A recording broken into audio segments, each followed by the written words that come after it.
Hello again, people. Moon away from again, as always, and as usual. You see what time it is, as is the case by default, in terms of the content of what this video is going to be about.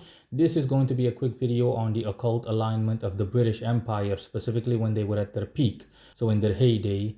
Now, you want to go over details in terms of exactly what was meant by the British Empire and exactly what they were all about at their peak, as well as overall in general or speaking. You can find that linked in the description below the Wikipedia entry, which will just give you a general overview. Now, I barely even need to state this, but most people know that the British Empire, loosely put, simply refers to the England, Wales, Northern Ireland, as well as the Republic of Ireland, as well as Scotland. Simply loosely put, all the countries in Northwestern Europe in which English is the official language, essentially off the coast of mainland Europe. Loosely put, understand that this is loosely put, because there is a difference obviously between the United Kingdom, Great Britain, and so on.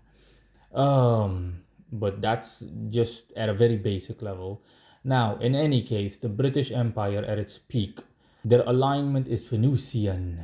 They are Venusian in nature, with a heavy emphasis laid on expansion of the empire to its territorial zenith, as a means of advancing its cultural, artistic, and overall quality of life, as well as ambitions and or endeavors in terms of improving all the aforementioned,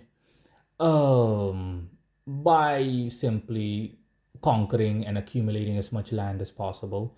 The British at their peak had was loosely put also called, if I remember correctly, the empire where the sun never sets, because they had concessions everywhere. Like, we're talking about modern day Canada, the US, countries in Africa, I think, like Nigeria and whatnot, Australia, New Zealand, modern day India, modern day India, and it just goes on like that. The Caribbean, all the English speaking modern day countries in the Caribbean, and it just goes on like that. The British were all over the place, to put it that way. But yeah, that is their occult alignment, Venusian in nature, with a slight mercurial flair, zodiacally Taurus with a slight Gemini flair. All of those simply stand for the things that I mentioned earlier. The British simply wanted to improve their quality of life, which they did.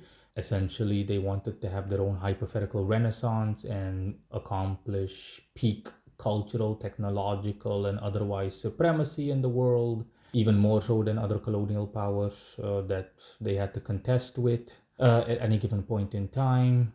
And they simply wanted to do so in the aforementionedly described manner. That is all. Goodbye.